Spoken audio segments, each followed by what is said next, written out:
Bismillahirrahmanirrahim. Alhamdulillahi rabbil alamin wa bihi nasta'in ala umuri dunya waddin. Wassalatu wassalamu ala asyrafil anbiya'i wal mursalin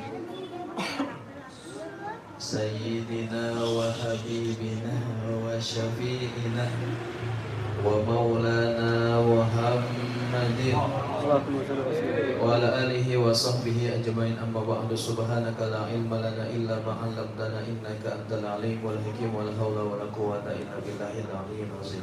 Amma ba'du. Qisasun tatbiqiyatun. Kita masih membahas daripada kitab Akhlaqul Ibadat karangan Umar bin Ahmad Barjah halaman 12. Qisasun tatbiqiyatun. Bermula ini beberapa kisah yang sekiranya nanti bisa dijadikan pengamalan. Nih, nanti ada dengerin nih. Bagaimana Rasul nih, nanti kita lihat. Sehingga nanti ketika kita mendengar daripada kisah Rasul, yaitu Nabi kita Muhammad sallallahu alaihi wasallam, ya minimal kita bisa mencontohnya dikit-dikit lah. Walaupun nanti di sininya spektakuler ceritanya.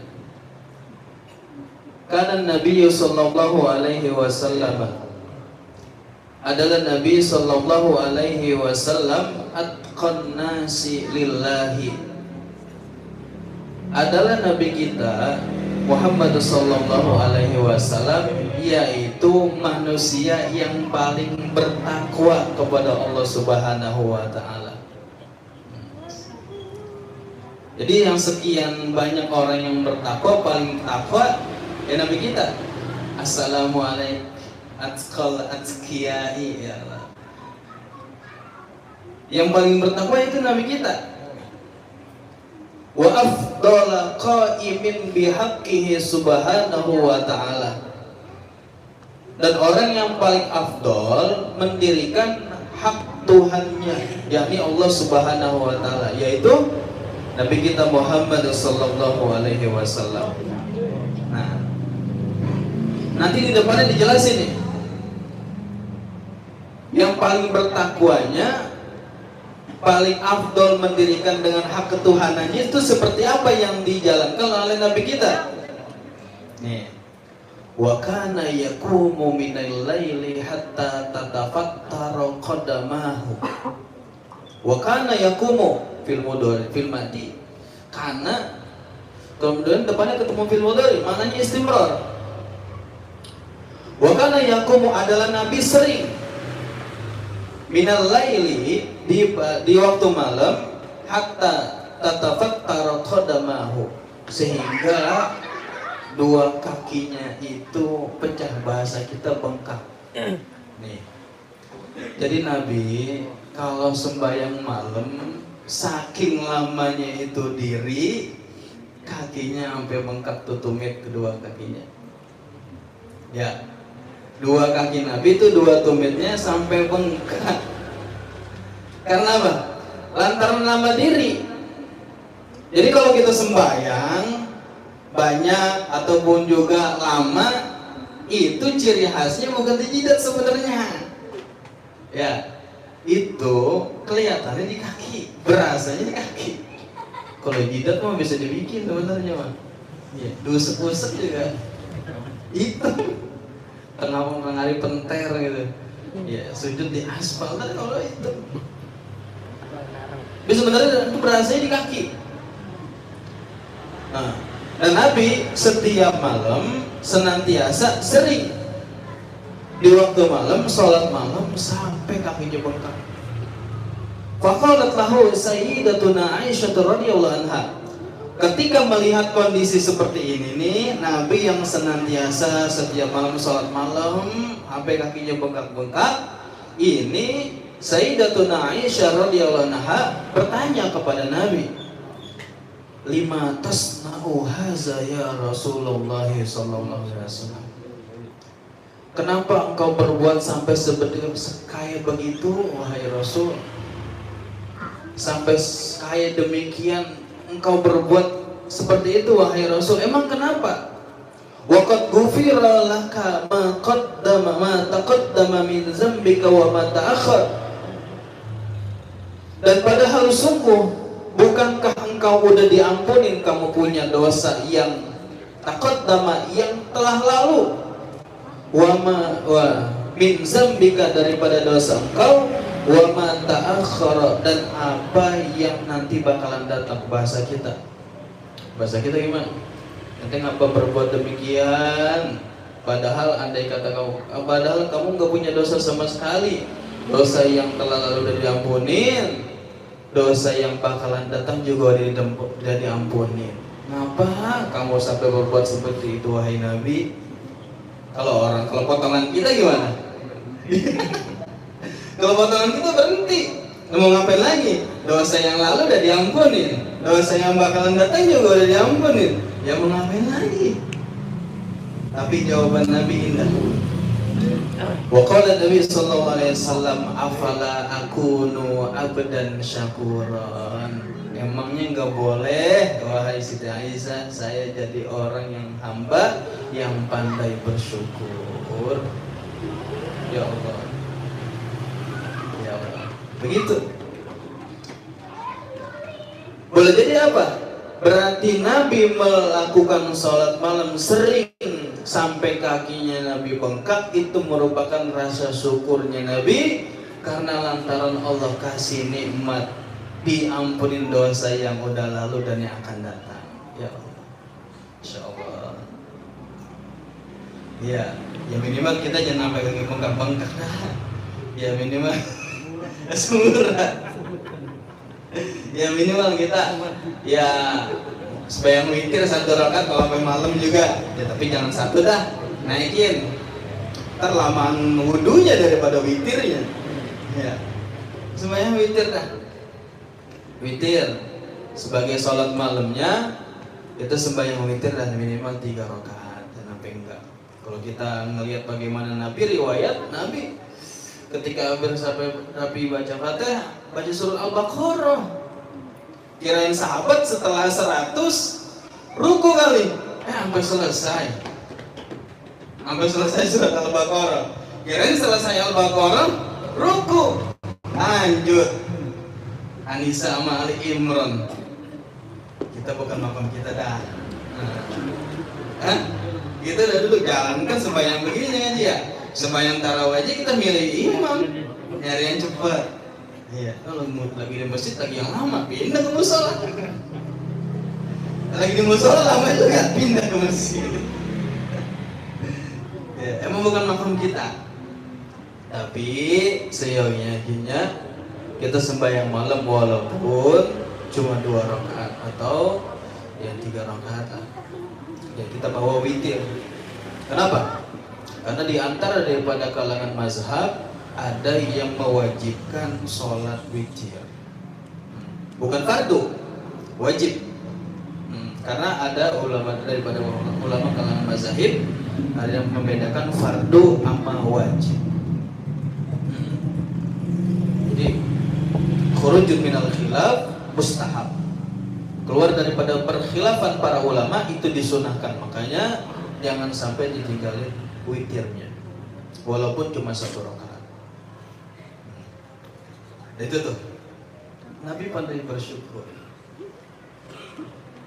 Wa kana fi halis salati, dan adalah Nabi pada keadaan salatnya nih digambarkan Nabi ketika dalam salatnya bagaimana? Yusma'u li sadrihi azirun ka aziril qidri min khasyatillah. Di dada Nabi itu bisa didengar daripada suara gemuruhnya seperti air yang lagi dipanasin digidir. Berbuk. Karena apa? Min khasyatillah, lantaran betapa besar rasa takutnya Nabi kepada Allah Subhanahu wa taala. Ya Allah. Kita kadang-kadang habis takbiratul ihram aja lupa. Ya. Nih, kita lagi sembahyang. Sebelum sembahyang memang kita lagi nyari nih kunci motor kemana? Iya. Giliran sembahyang lagi habis takbiratul ihram, ingat. Ya Allah. Emang setan gak begini? Setan. Ya. Ya Allah, makanya sekurang-kurangnya kita jangan sampai ketika takbiratul ihram itu lalai. Mungkin berat kalau kita sepanjang sholat itu menjadi persyaratan khusyuk, itu menjadi persyaratan sholat, sahnya sholat itu berat. Ya walaupun memang ada daripada ulama mazhab yang mengatakan salah satu di antara syarat wajibnya sholatnya itu sah, itu ketika khusyuk. Andai kata itu sholatnya nggak khusyuk, maka sholatnya nggak sah. Ini berat lah. Ya, ulama mutasawwifin, ulama tasawuf. Nah, ulama tasawuf. Nah, kita sekurang-kurangnya ketika takbiratul ihram itu ada qasar ta'arud ta'yin khusus. Jadi udah cukup dah. Ya walaupun nanti di tengah jalan sholat, ya ada aja dah. Ada aja. Tadi kepikiran kunci motor ngapa pas lagi nggak ke sembahyang itu lupa. Giliran lagi sembahyang lagi baru takbiratul ihram aja baru keingetan. Ada digupet ternyata. Ya Allah. Itu Nabi begitu tuh. Bisa didengar gemuruhnya seperti gemuruhnya air yang dimasak di dalam gidir lantaran Nabi itu takutnya kepada Allah Subhanahu wa taala besar. Tuh. Wa kana yazkurullaha ala kulli ahyanihi. Adalah Nabi kita Muhammad sallallahu alaihi wasallam itu senantiasa sering bahasa istimror nih, selalu mengingat Allah Subhanahu wa taala pada setiap keadaannya.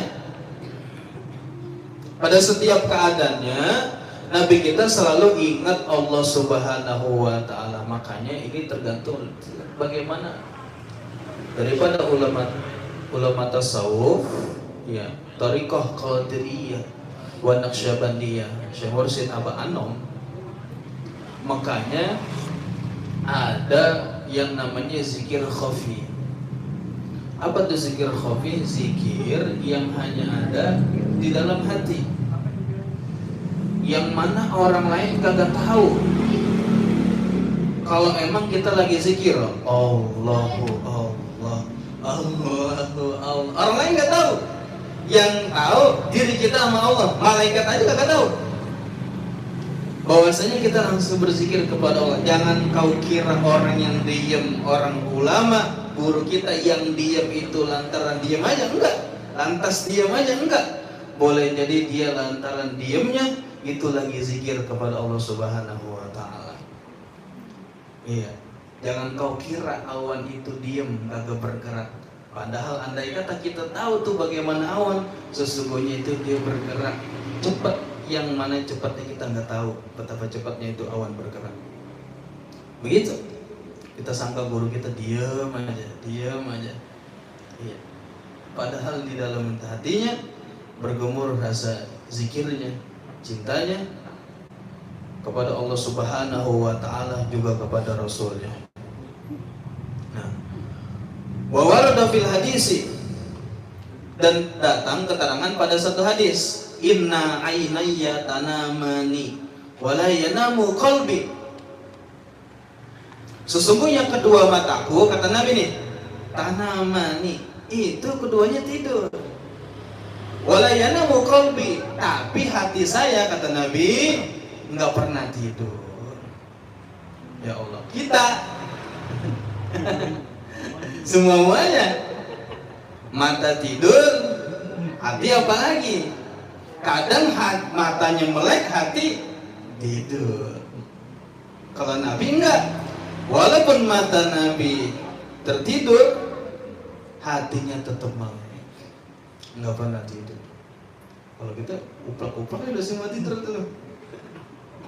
Ya Allah, udah kupluk banget. Ya Allah, Nabi begitu tuh. Nah, wa iza ja'ahu amrun yuhibbuhu. Nanti kita bisa contohin. Wa iza ja'ahu amrun yuhibbuhu, bila mana datang kepada Nabi oleh suatu perkara yang Nabi demen. Alhamdulillah, ada orang bawain rezeki. Ada bawain martabak malam-malam, 2 loyang. Satu martabak manis, satu martabak telur. Nah, kata Nabi apa? Misalkan ada suatu perkara yang Nabi demenin, Datang kepada Nabi. Kata Nabi, alhamdulillahillazi bi ni'matihi tatimmus shalihat. Ya Allah, ucapan Nabi. Segala puji bagi Allah Subhanahu wa taala yang lantaran dengan sebab nikmatnya itu amal soleh, segala amal soleh tatimmus shalihat itu menjadi sempurna. Itu alhamdulillahillazi bi ni'matihi tatimmus shalihat. Kita dapat nikmat Allah kasih lewat perantara hambanya, kita ucapin alhamdulillahillazi bi ni'matihi tatimmus shalihat. Dan jangan lupa berterima kasih kepada musababnya, yakni makhluk yang udah lantaran dia kita dikasih nikmat. Begitu. Wa iza atahu amrun yakrahu. Tadi kalau perkara sesuatu yang Nabi demen. Lalu bagaimana nih bila mana datang kepada Nabi sesuatu yang Nabi kurang sukain? Kan kita begitu juga ya. Ada kadang ini perkara kita demen, ada yang kagak. Lantas bagaimana nih? Nabi ngomongnya begini nih. Nabi ngomongnya alhamdulillahi ala kulli halin. Alhamdulillahi ala kulli halin. Segala puji milik Allah atas segala keadaan apa saja. Kita lihat nih bagaimana Nabi. Walaupun datang kepada Nabi suatu perkara yang Nabi nggak demen, Nabi tetap puji Allah. Entah itu nanti tadi misalkan perkara yang Nabi demen Nabi muji, perkara yang Nabi kagak sukain banget juga Nabi tetap muji Allah. Ya, seharusnya kita bisa ngambil pelajaran begini. Ya, walaupun datang kepada kita sesuatu yang gak mengenakan, jangan marah-marah. Jangan enggak nerima dengan qadarullah. Syukuri aja. Dan kita nggak tahu, boleh jadi sesuatu yang kita benci itu sebenarnya baik buat kita, dan boleh jadi sesuatu yang kita temenin belum tentu baik. Maka bahasa Al-Quran apa? Wa asa an takrahu syai'an wa huwa khairul lakum wa asa an tuhibbu syai'an wa huwa syarrul lakum wallahu ya'lamu wa antum la ta'lamun. Betapa indahnya Allah dalam firman-Nya. Wa asa an takrahu syai'an wa huwa syarrul lakum. Boleh jadi kamu benci kepada sesuatu, kamu gak demen dengan sesuatu itu, padahal sesuatu itu baik buat kamu. Dan boleh jadi kamu demen sama sesuatu, padahal sesuatu itu belum tentu baik buat kamu. Allah yang maha tahu yang mana yang lebih baik buat kamu, kamu gak tahu apa-apa. Maka Nabi sikapnya begini, ketika Nabi diberikan satu nikmat, Nabi tetap muji Allah. Andai kata dikasih sesuatu yang gak demenin, yang gak mengenakan daripada Nabi, datang kepada Nabi sesuatu perkara yang Nabi gak sukai, Nabi tetap muji Allah Subhanahu wa ta'ala. Kenapa? Tadi boleh jadi yang kita gedegin, ternyata itu yang lebih baik. Kita minta kaya sama Allah. Ya Allah, turunin emas jangan banyak-banyak, 74 kilo aja. Iya. Ya Allah, jangan yang banyak duit ya Allah. Kita udah doa nggak dikasih. Kita pikir apa tuh? Seuzon sama Allah. Gimana Allah? Katanya maha mengijabah doa. Gua doa udah lama, udah bertahun-tahun, nggak diijabah juga. Ya Allah, jadiin saya orang kaya. Nggak kaya-kaya. Boleh jadi kita enggak dikasih kaya apa? Itu lantaran perbuatan baiknya Allah kepada kita. Kalau potongan kita mah ya, kaya enggak ada juga nih. Jadi soalnya gitu, kapan aja jalan. Ya, tapi Allah kasih sesuatu yang lebih baik dari buat kita dari Allah. Dikasih keadaan yang sekiranya itu bisa ke semuanya, ngaji bisa, ibadah bisa, sholat jamaah bisa, dan sebagainya. Maka Allah tidak memberi kepada kita apa yang kita minta, bukan berarti Allah nggak baik. Boleh jadi itu yang terbaik buat kita. Maka Nabi kondisinya apa? Tetap memuji Allah Subhanahu wa Ta'ala, walaupun datang kepada Nabi hal yang Nabi nggak dapat itu. Dah. Wa in qasada fi'la syai'in qala. Bila mana Nabi bermaksud untuk mengerjakan suatu perbuatan, Nabi doanya Allahumma khirli wakhtarli. Ya Allah, pilihkanlah buat saya sesuatu yang sekiranya itu bagus buat saya. Ya Allah, kalau gitu mah jalan-jalan aja dah. Ya minimal bismillah dah. Minimal bismillah. Bismillah, salawat, jalan silahkan. Minimal. Atau tambah lagi doa kayak begini, Allahumma khirli wakhtarli. Atau saya nggak diajarin sama guru pas lagi di alia, Allahumma inni astakhiruka bi ilmika. Bahasa bisa begitu juga tuh. Jadi bahwasanya kita minta petunjuk daripada Allah Subhanahu wa Ta'ala dari setiap apa yang kita lakukan. Maka salah satu daripada kita fungsi kita sholat istikharah buat apa? Buat kita melakukan setiap kegiatan itu selalu dalam bimbingannya. Tuh. Jadi nih kita bisa ambil pelajaran. Jadi kalau misalkan kita pengen melakukan sesuatu, bismillah, baca salawat, doain Allahumma khirli wakhtarli. Begitu. Tuh, beberapa keadaan lagi. Yang kemudian wa in akala. Nih. Dan bila mana Nabi makan. Nih. Ada nih kalau makan. Qala, bila mana Nabi seusai makan, akala.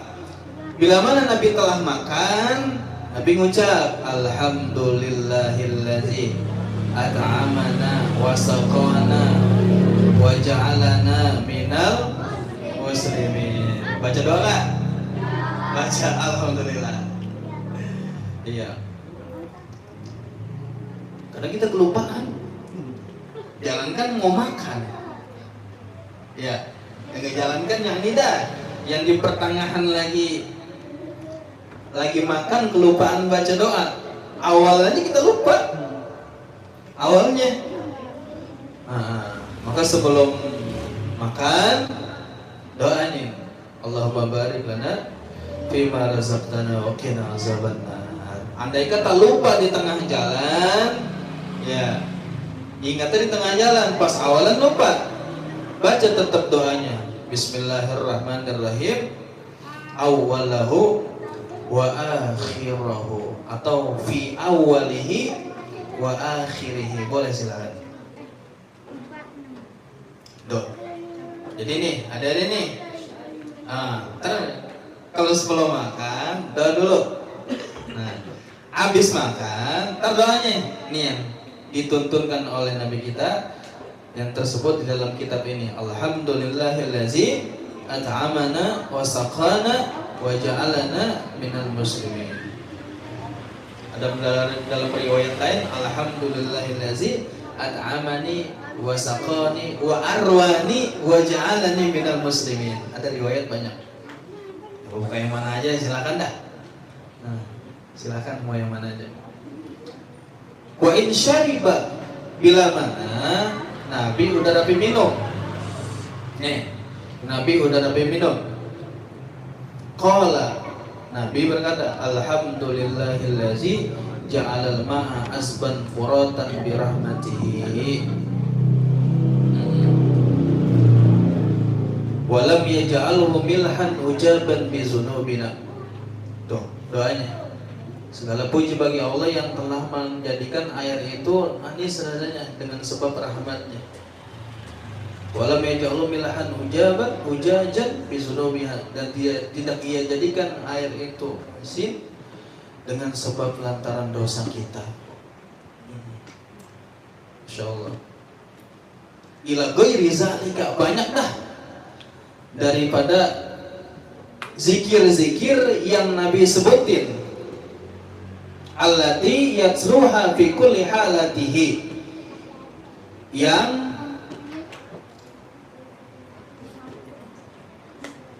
mereka baca akan zikir itu fi kulli halatihi, pada keadaan-keadaannya Nabi. Jadi kalau kita pengen tahu bagaimana zikir yang Nabi baca nih ketika apa aja Nabi melakukan sesuatu, silakan buka kitab Al-Azkar Al-Imam An-Nawawi. Al-Azkar Al-Imam An-Nawawi. Mau zikir apa aja ada upanya. Disebutin oleh Al-Imam An-Nawawi dalam kitabnya Al-Azkar. Silakan. Banyak tuh. Nabi ketika sore bacanya Allahumma bika amsayna wa bika nahya wa bika namutu wa ilaikan nusyur. Banyak tuh. Nabi dalam riwayat baca zikir pagi, zikir sore. Banyak. Kenapa? Wa hiya tadullu ala ta'alluqi qalbihi bi rabbih. Itu dari setiap kegiatan ada zikirnya, itu menunjuki atas bertakluknya hatinya Nabi kepada Tuhannya. Minimal kalau kita nggak bisa bertakluk hati kita dengan mengucapkan zikir Allahu Allah, Allahu Allah, selalu di dalam hati kita bergumul zikir Allah, minimal setiap kita melakukan kegiatan itu kita baca doa. Minimal. Kalau kita ngelihat daripada ulama tasawuf, biografinya itu bila mana beliau lupa 1 detik aja kepada Allah, nangisnya sesenggukan. Ya Allah, nangisnya sesenggukan. Ya Allah, 1 detik kita, ya minimal ketika kita melakukan kegiatan jangan sampai lupa sama Allah dengan cara tuntunan yang dituntunkan oleh Nabi kita Muhammad SAW lewat hadis-hadisnya yang dituliskan oleh para ulama atau kitab-kitab yang dituliskan oleh para ulama bagaimana Nabi kita. Wa tawakkulihi alaihi wa ikhlasihi fi khidmati subhanahu wa ta'ala, dan tawakalnya Nabi kita alaihi kepada Allah, wa ikhlasihi dan keikhlasannya Nabi fi khidmatihi pada berkhidmat kepada Allah subhanahu wa ta'ala. Jadi begitu ya. Jadi ini sekelumit beberapa kisah yang sekiranya nanti kita bisa amalkan, bahwasanya Nabi kayak begini. Nabi senantiasa sholat malam, sampai-sampai Nabi kakinya bengkak, sehingga kita walaupun kita rasanya berat, minimal beberapa rakaat kita bisa sembahyang. Walaupun suratnya langganan, kuliah kulhu nggak apa-apa dah. Kul nggak apa-apa. Iya. 2 alam nasr, alam ta'ala nggak apa-apa juga. Yang penting jangan sampai kagak. Witirnya dihidupin setiap harinya. Karena daripada ulama mazhab tadi, ada ulama yang mewajibkan sholat witir di kalangan daripada salah satu daripada 4 mazhab. Mudah-mudahan beberapa sekelumit yang dikisahkan oleh ulama lewat kitabnya ini, bagaimana Nabi itu bisa memotivasi kita biar minimal kita bisa bagaimana mengikut Nabi, walaupun enggak seperti Nabi, minimal kita bisa ikut Nabi, kita pakai siwak misalkan, kita pakai cincin. Saya cincin karena ikut guru pakai cincin di kelingking, saya ikut kelingking. Kiai juga guru saya pakai kelingking Nabi, pakai cincin di kelingking. Ya walaupun saya ikutin bagaimana sembahyang Nabi, sembahyang malam sampai tiap malam bacanya Al-Baqarah, kemudian Al-Imran, An-Nisa, kita nggak bisa dah. Ya minimal dikit-dikit aja. Ya kita tiru bagaimana Nabi yang sekiranya kita mampu. Wallahu a'lamu bishawab. Kanat sayyidatuna Khadijah